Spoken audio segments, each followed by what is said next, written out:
I'm Batman, and these are my happy little games. 2022 is shaping up to be another wonderful year of Batmania. Even though The Batman is not scheduled to open in theaters for another month, merchandising is starting to pop up in just about every place you can imagine. So far, we have toys, t-shirts, Batman Oreos, and even the Batman calzone from Little Caesars. At various points over the last 83 years, the Batman family and their villainous rogues gallery have taken over the world in everything from print, to merchandise, to cartoons, and movies. We've seen Batman in every shape and size, but at least most of them had their charms, such as Rainbow Batman, Bat Hombre, the classic 1966 Adam West Batman, the Batman of Zur-En-Arrh, the Turkish Batman, George Clooney's Batman. Never leave the cave without him. Okay, forget what I said about that last one. My point being, the character has endured the test of time, and in 1989, we were in the midst of another wave of Batmania that had not been seen since 1966's Adam West TV show. For the first time ever, Batman was going to be released as a big-budget action film on the big screen thanks to the directorial efforts of Tim Burton and the star power of Jack Nicholson and Michael Keaton. Today, we are going to take a look at the video games based on the movie. What major changes were done to this game halfway through its development process? So flip that switch and head for the Batmobile, because this is the history and the games of Batman the movie. The character of Batman made his debut in Detective Comics 27 back in 1939. Bob Kane had come up with the initial idea, but it was Bill Finger who modified the design and turned the character into the Batman we know and love today. For example, Bob Kane's original design featured the character in a red and black suit and a small domino mask similar to the one the Lone Ranger would wear, as visualized here by artist Arlen Schumer. Bill Finger suggested that they mute the colors of the costume and give the character a full head mask similar to a bat. He also created most of the mythology surrounding the character, including the Batcave, the origin of Batman in which a young Bruce Wayne witnesses his parents' murder, the vast characters from the series including the Penguin, Two-Face, Commissioner Gordon, Catwoman, Batmite, Alfred, Ace the Bat Hound, and my all-time personal favorite Batman villain, Dr. Hugo Strange. Artist Jerry Robinson, one of the all-time Golden Age greats, helped with the creation of Robin and the Joker. The character appeared for the first time in live action in the 1943 Saturday morning serial Batman, which starred Lewis Wilson. The very first wave of Batmania took place in 1966 with the classic TV show starring Adam West. This is still one of my favorites and will always hold a special place in my heart. In 1979, Michael Uslan, who was a lifelong Batman fan, purchased the rights to the character to develop a live-action serious take that would wash away the ill effects of the Adam West camp version. Except for a short period of time where they were considering Ivan Reitman of Ghostbusters fame to direct the movie, with Bill Murray and Eddie Murphy portraying Batman and Robin. I am sure glad we missed out on that. Anyone who lived through the summer of 1989 can remember seeing that iconic Batman logo wherever you went. Initially, fans were outraged when they learned that Michael Keaton, who was best known at this juncture in his career as Mr. Mom, would go on to portray the Dark Knight detective. They were more than pleased when they learned that Jack Nicholson was cast as the Joker, despite him almost turning down the offer at the last minute. He has stated in interviews that he made close to $60 million from the movie and merchandise, so he is very glad that he took the deal. Tim Burton was tasked with bringing the movie to life from a script by Sam Hamm. Danny Elfman was brought on board to conduct the iconic score.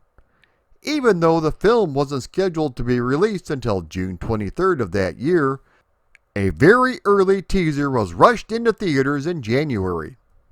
This alleviated many people's concerns, and there was such an uproar over the teaser that people were paying full price for a ticket just to see it and leave immediately after.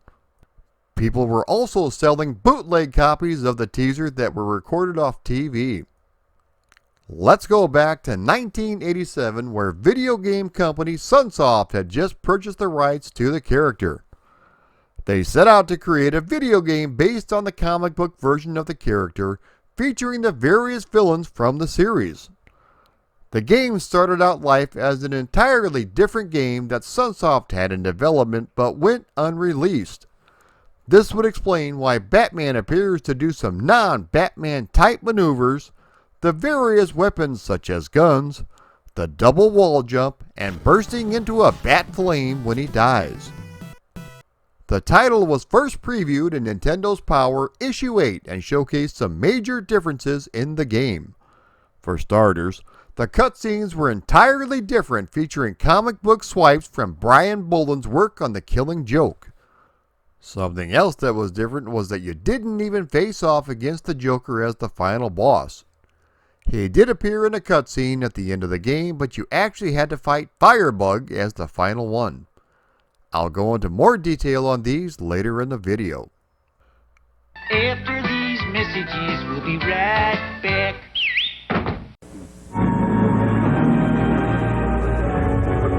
It's here. Batman, the video game. From Sunsoft. For the Nintendo Entertainment System.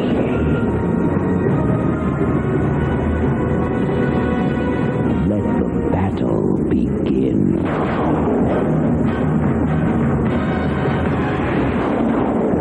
Batman the video game was released by Sunsoft for the NES in 1990. As the story goes, the citizens of Gotham are preparing for their 200th anniversary celebration, but crime and violence still rule the city. The main man in charge of all this craziness is none other than the Joker. You take on the role of the Caped Crusader himself as he sets out to take down the various goons and thugs using your wonderful toys to aid you in your mission. The first thing you notice when starting the game up is that Batman has decided that the only color that will strike fear into the hearts of men is purple, because that is now his primary color. Rumor has it that they based the character color scheme and design on Prince, but again, that's just a rumor. The game takes place across 5 levels with various substages throughout. Your moveset is pretty basic, giving you the option of either punching or using one of 3 weapons. The first one is your trusty but perhaps a bit rusty Batarang. This is weaker than punching, but it does have a longer range and can hit enemies multiple times. You also have a spear gun, which shoots a pointed projectile, and dirks, which enables 3 of these shurikens to be fired in a spread pattern. Your ammunition, referred to as pellets in the manual as a way to cover up that Batman is filling his enemies full of lead, is limited, but there are refills scattered all throughout the game. Also available across the maps are heart refills, which you will definitely need because this game gets really tough. You can control the height of Batman's jump by how long you press and hold the jump button. To progress very far into the game, this is something that you have to master. Something else that comes along with it is the ability to wall jump by pressing the jump button again and timing it just right. As the levels progress, you will need to make more and more precision jumps. You can clearly see the influence from Ninja Gaiden, but that's not a bad thing. Again though, not a very Batman type maneuver, but all things considered, it's not surprising. Despite some of the color choices, it goes without saying that the graphics are fantastic. The backgrounds are dark and moody, and despite the last level taking place at the top of the cathedral, There really isn't much to tie it into the movie itself. The animation is very polished, especially with the background scenery. There are also a number of cutscenes that use a mixture of comic book art and digitized stills from the movie.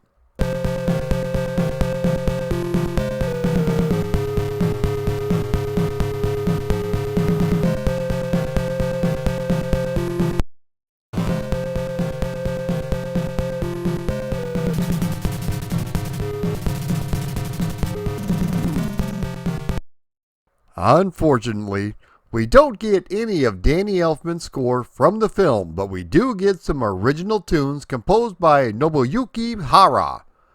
These are fantastic and really set the dark gothic mood.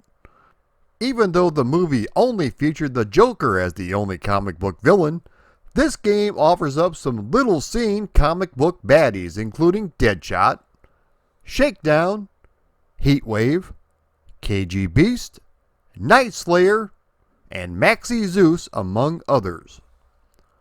The 5 stages you will encounter are Gotham City,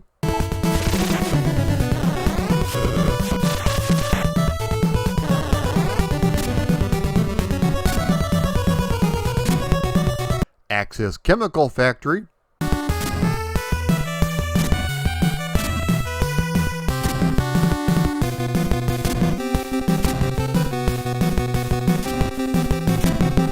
Underground Conduit,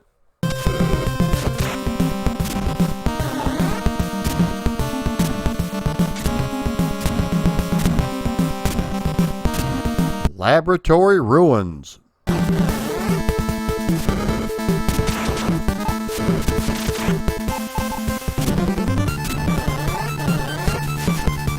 and Gotham City Cathedral.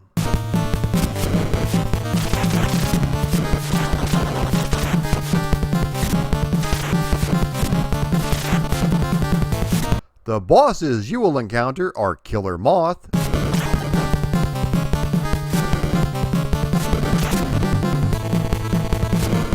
Machine Intelligence,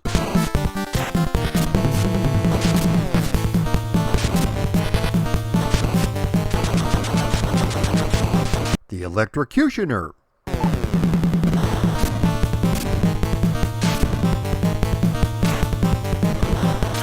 Dual Container Alarm,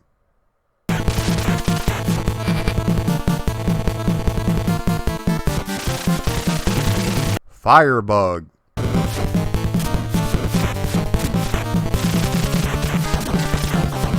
and finally the Joker.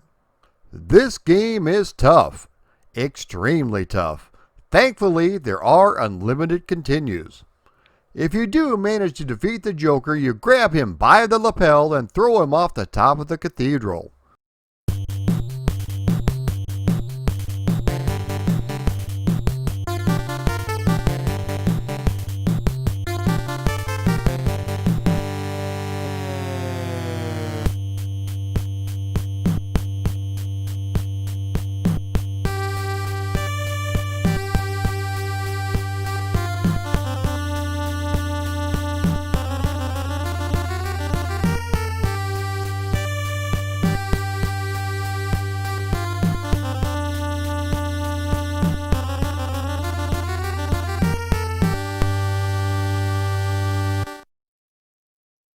So apparently Batman was killing in video game form long before Zack Snyder came along.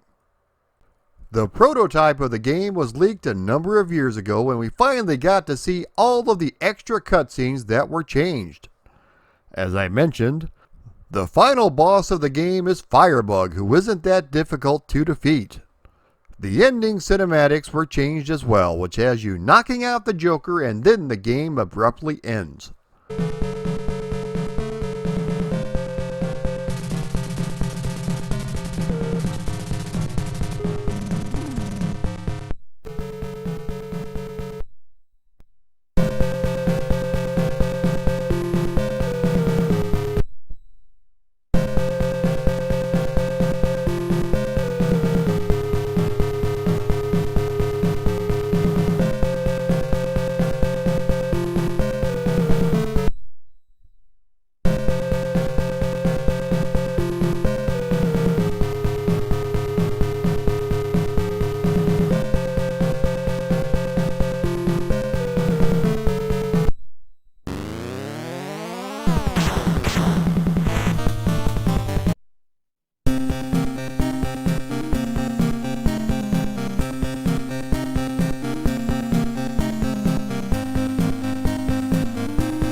There have been a few ROM hacks for this game, but a cool one that I discovered changes the color of Batman from purple to dark gray and black. Another one I discovered was a hack to convert the game into Christopher Nolan's Dark Knight movie. That same year, the game was also released for the original Game Boy. As the story goes, Batman was seen listening in on a conversation between Commissioner Gordon and one of his police officers. Jack Napier has escaped into the Axis chemical factory and it's up to you to apprehend him. Before playing this game, you might need to stop at the optometrist and get a pair of glasses because the sprites are absolutely tiny. This is more of a platform shooter which is reminiscent of Super Mario Land. The levels are much more faithful to the movie than the NES version, and Batman plays completely different. Essentially, you have to run around shooting people. You have a few different projectiles at your disposal, including a batarang, a shotgun, a normal gun, a wave gun that shoots in a powerful pattern, a power gun that can actually penetrate walls, a laser gun, and a bomb that will destroy everything on the screen. You can even pick up a bat shield which will temporarily make you invulnerable. You can also pick up hearts which will regenerate a quarter of your health. The game takes place across 4 levels with a couple of cutscenes peppered throughout.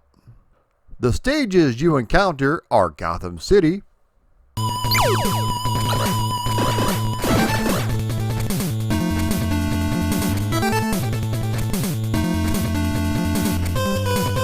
Axis Chemical Factory,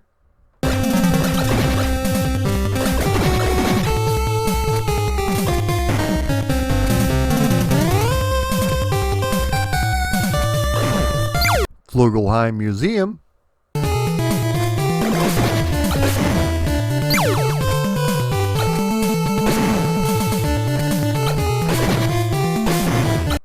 the Batwing stage,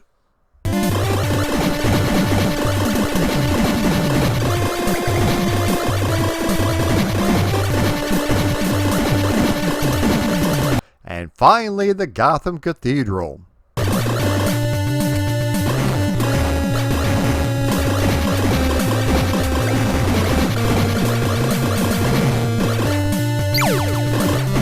There are not as many bosses to fight in this game as opposed to the others, but the first one you face off against is Jack Napier.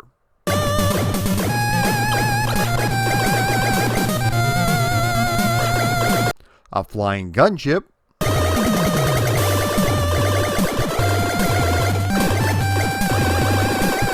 an airplane,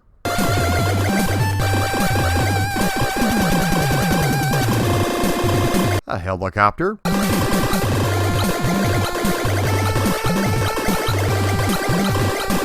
and the Joker.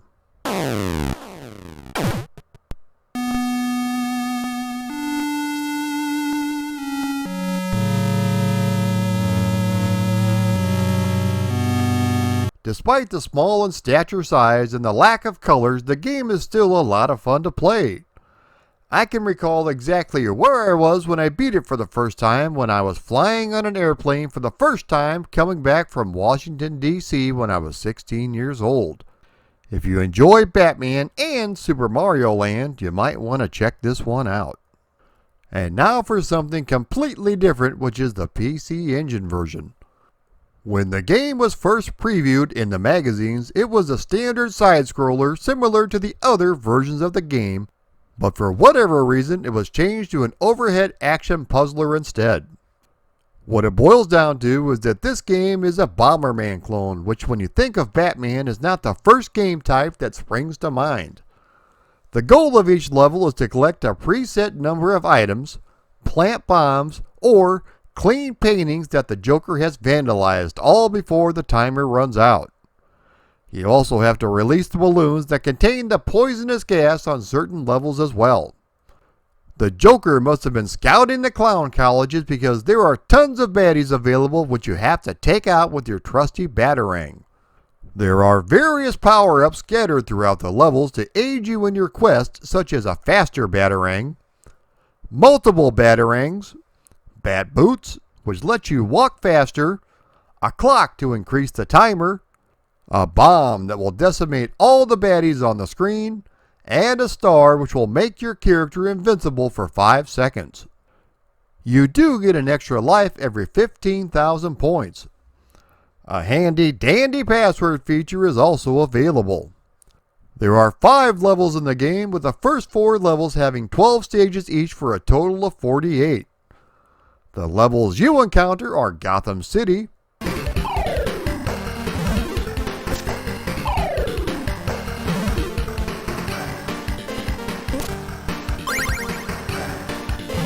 Flugelheim Museum,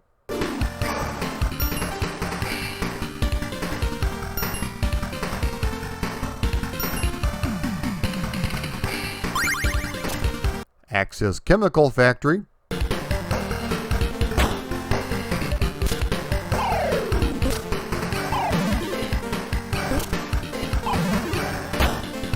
Gotham City Part 2.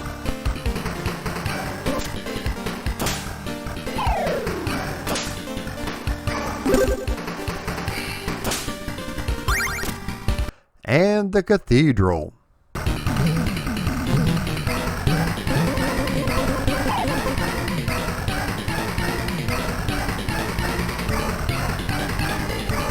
The final boss of the game is the Joker, whom you have to face off against at the top of the cathedral.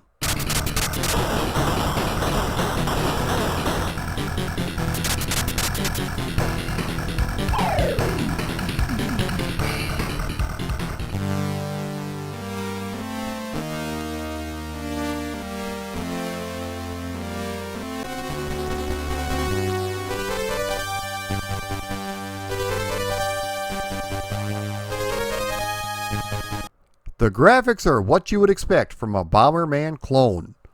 The sprites are easily recognizable despite their microscopic size. What's great though are the cutscenes, and it's just unfortunate that there weren't more of these because what's here are fantastic.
The playability is pretty good, and if you're familiar with the Bomberman series of games, you'll have no problem with this one. It's definitely not a typical Batman game, but if you are a Batman fan, especially of the Tim Burton movies, you should definitely check it out. Speaking of the Sega Genesis, let's go ahead and check out Batman's first outing on Sega's 16-bit system. It was released in July 1990 for the Mega Drive in Japan, but it didn't come out in North America until a year later due to the exclusivity contract Nintendo had with certain publishers. The game takes place across 6 levels that closely mirrors the plot of the original film. Batman has his usual assortment of wonderful toys, including a limited amount of batarangs and a grappling hook which can ascend to a platform directly above. Since the batarangs are so limited, you might want to stick with good old punches and kicks and take care of the Joker's gang. You can also go on the defense mode by holding B to block, but it only works on attacks from the front. You can also jump and do a double somersault, which helps you jump further. There are a few power-ups you can pick up, such as hearts, which will increase your health, a batarang icon which will give you 5 batarangs or missiles depending on the mission, or a bat head icon which will give you an extra life. The stages you will encounter are Gotham City streets,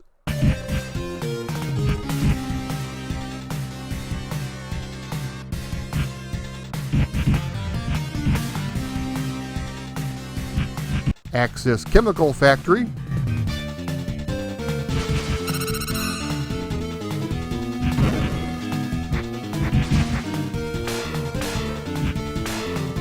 Flugelheim Museum,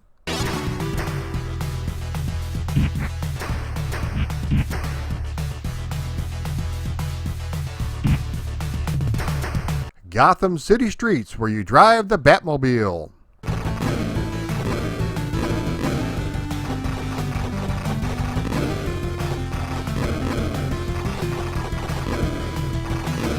in the sky over Gotham where you fly the Batwing,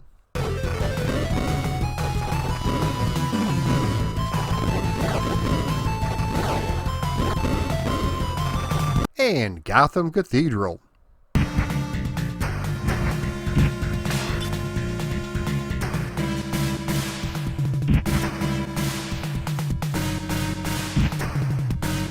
There are bosses at the end of each stage which include Kickboxer,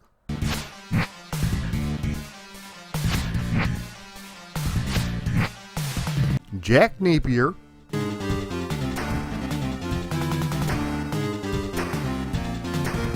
Nuclear Power Blaster,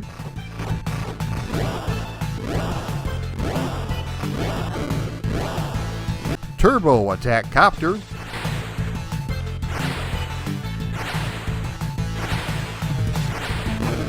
and finally the ultimate showdown with the Joker.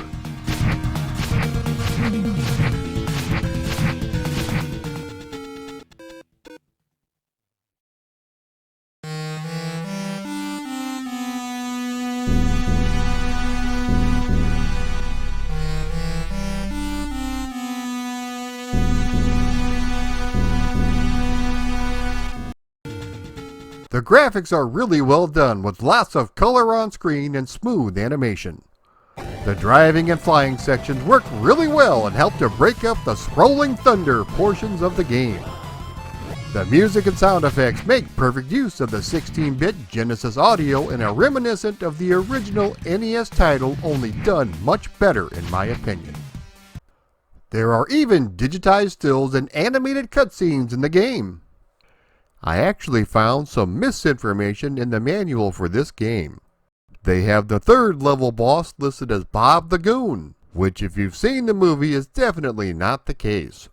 The character is actually Lawrence the Boombox Goon, who the Joker mentions by name in the Flugelheim Museum. Lawrence! Well worth the play if you haven't tried it already. Let's switch over and talk about the computer game that was released based on the movie. Ocean Software were once again tasked with bringing a Batman title to the PC. The first game was an isometric puzzler simply titled Batman.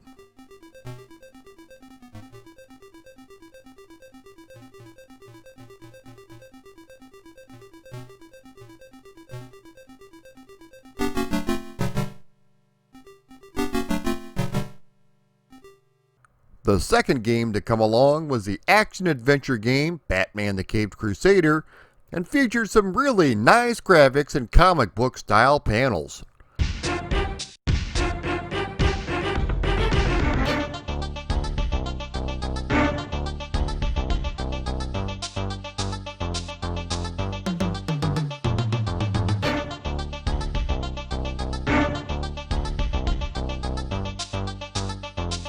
In late 1988, the masterminds at Ocean were offered the chance to produce a tie-in based for the upcoming 1989 Batman live-action film. They jumped at the chance, but the problem was high secrecy that was involved surrounding the project. Aside from a few production stills and storyboard sketches, the team were not allowed access to any other materials. They were able to read the script, but only at Pinewood Studios where the movie was currently being filmed. Director Tim Burton did allow the team to come onto the set and view some of the early footage, but they weren't allowed to take any material back. However, they were allowed to sit in the Batmobile. The approval process was very strict, similar to the arcade game's issue with Jack Nicholson's likeness. One such issue was that Batman's ears were literally 1 pixel too long.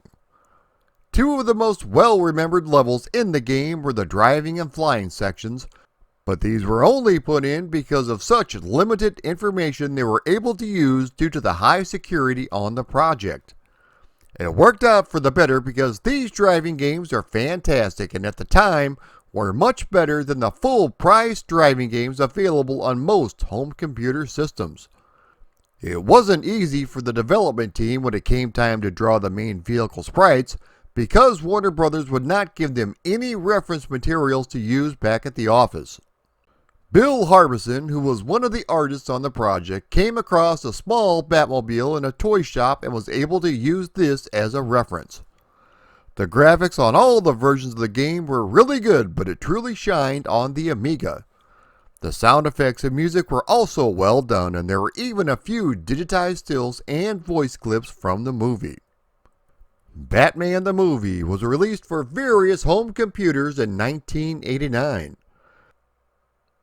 This is an action game which sees you take control of Batman as he sets out to stop the nefarious Joker using all of his wonderful toys. The game is comprised of 5 levels featuring a mixture of action, platforming, driving, and puzzle solving. Each level is based on a specific event from the movie. Each level also has a time limit and a health gauge, which is represented by Batman's face slowly turning into the Joker's with more damage that he takes. If you take enough damage, you will lose a life. Batman has his grappling hook, which you will need to pull yourself up and swing across large gaps. You also have batarangs for knocking out the various criminals. The 5 levels you will encounter are Axis Chemical Plant,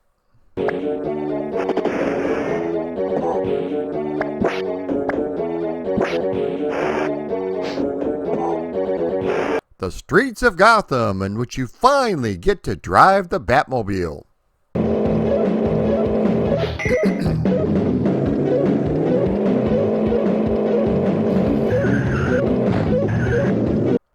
The Batcave, in which you have to identify the products that are tainted with the deadly chemical Smilex.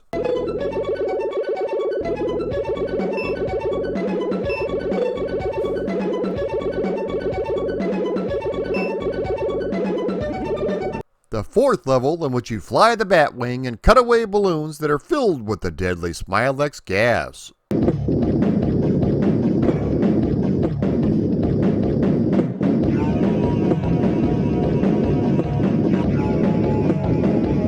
And finally, the Cathedral.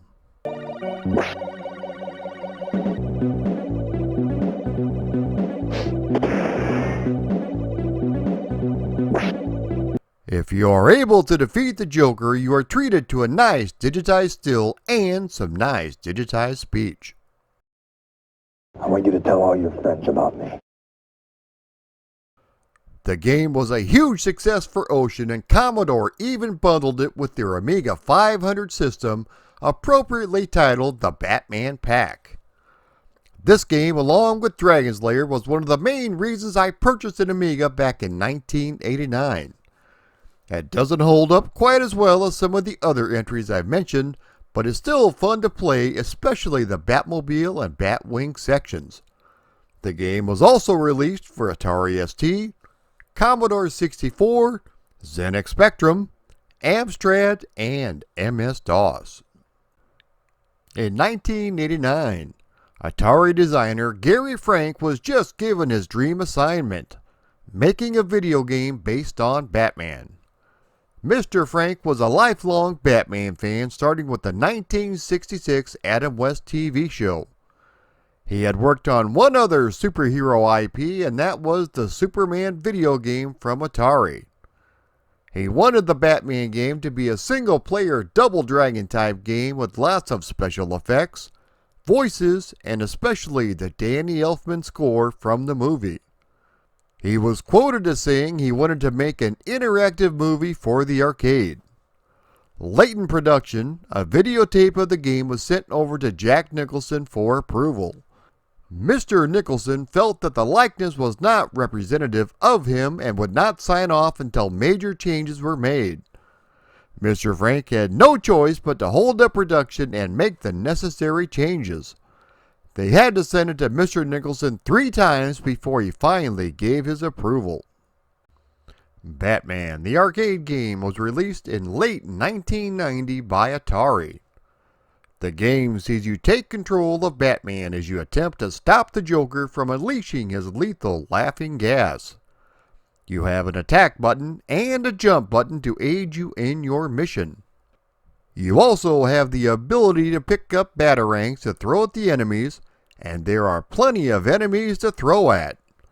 You'll encounter a lot of the same thugs that you saw in the movie, including Bob the Goon, the thug with the samurai sword, and more. The enemy design is extremely varied, which is a nice change of pace. The game follows the movie's plot very closely, with you starting out on the streets of Gotham City. The graphics are very good, although something about the Batman sprite just doesn't seem right. Everybody else in the game is animated properly, but Batman walks like he's got diarrhea and is trying to make it to the bathroom in record time. The backgrounds are exceptional, especially on the museum level. The first thing you notice is the actual music from the movie by Danny Elfman. This adds so much to the gameplay experience, and it brought a smile to my face while I was playing it. There are loads of digitized stills from the movie, as well as the voices of Jack Nicholson and Michael Keaton. Michael Keaton only has 4 or 5 lines in this game, but Jack Nicholson has between 20 and 30, with some of the lines being recorded specifically for this game and were not in the movie.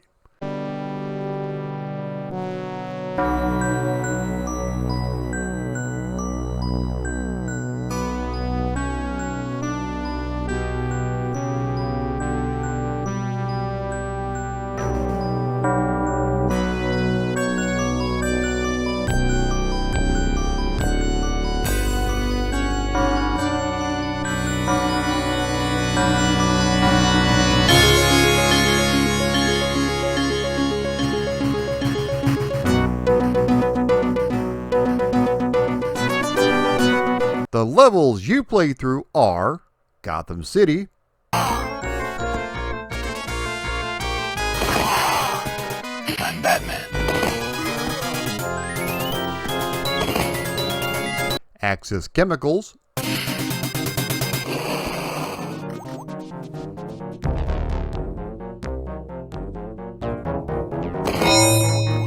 Flugelheim Museum,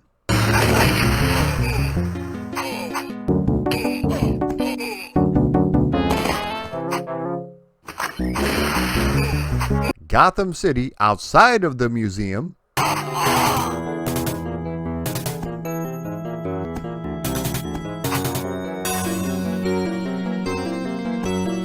and the Gotham City Cathedral.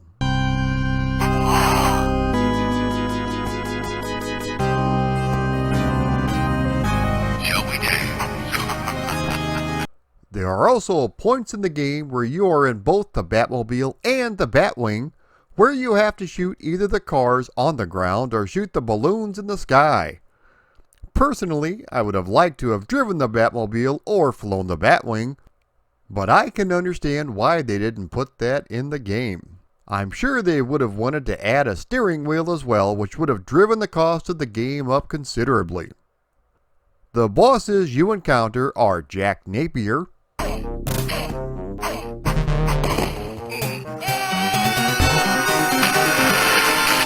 Samurai Bad Guy,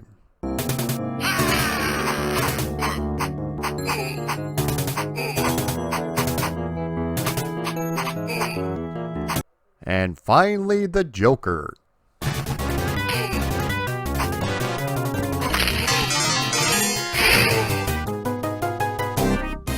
The ending of the game is a bit different than the movie.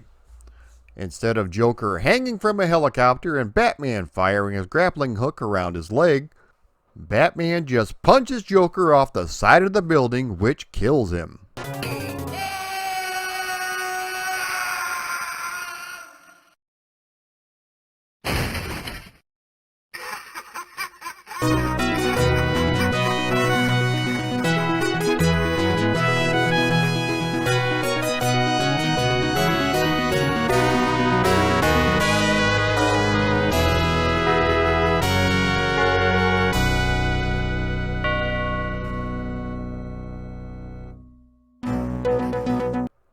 When Michael Jackson's arcade collection went up for auction, this game was among the various machines there.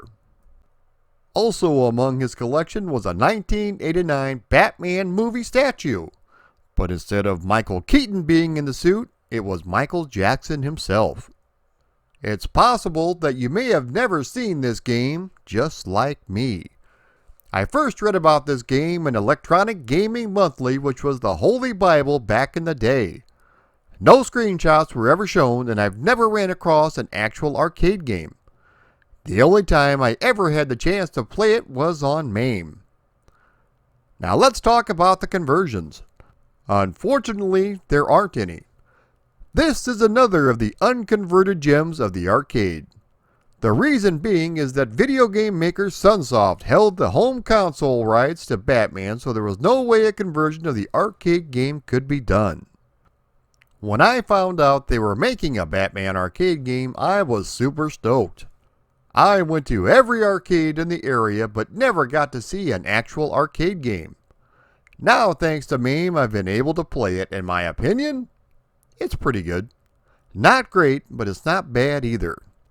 I enjoyed it, but maybe it's just because I'm a Batman fan. If you ever see this game out in the wild, you might want to check it out because it could be the last time you ever see it. I might as well go ahead and mention the 1991 Data East pinball machine.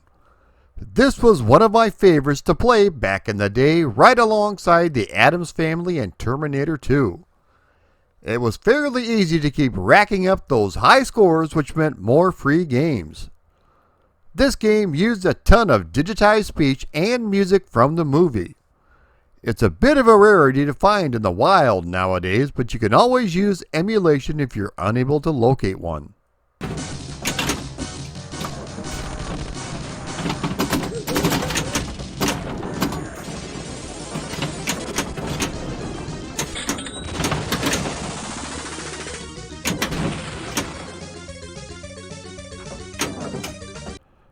There was also a handheld Tiger LCD Batman movie game. And there you have it, folks, the comprehensive history of the video games based on Batman 1989. There are some real gems in here, so if you've never had a chance to try these games for yourself, be sure you do. You'll be glad you did. If you enjoyed this content or any of my videos, be sure to like, comment, share, and subscribe. Also, if you would like to support me on Patreon, please click the link below. Thanks everybody for watching.